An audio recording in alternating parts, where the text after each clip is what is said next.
เป็นคนดีเหลือล้นส่วนคนที่สองทงเงินบ่ให้ขัดสนสวยเหลือเมื่อยามยากจนหน้าบนเจ้าที่ทั้งสองแต่งกับคนนั้น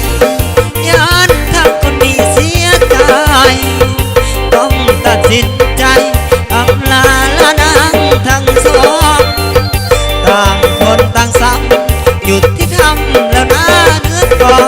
ความรักเคยมีต่อน้องให้นางลืมเป็นความฝันเคยคำลานางกับแฟนสองคนก็ลาก่อนเดินหน้ามนชาติหน้าจึงค่อยพบกันคิดเห็นยามใดไอ้ห้องไอ้เศร้าจาบันอวยพรให้สองคนนั้นให้ได้แฟนที่ดีกว่าอาย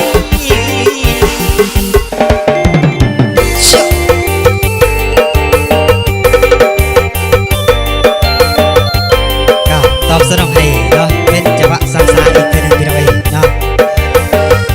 เป็นผลงานเพลงต่างคนต่างซ้ำเนาะวิธีการมีโอกาสได้ห้องเลยเนาะ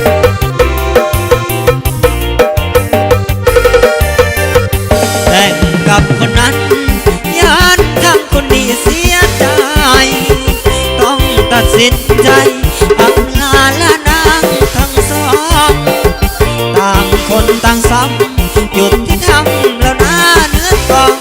ความรักเคยมีต่อน้องให้นางลืมเป็นความฝัน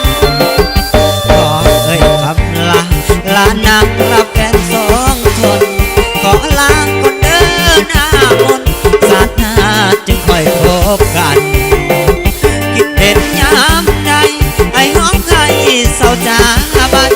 อวยพรให้สองคนนั้น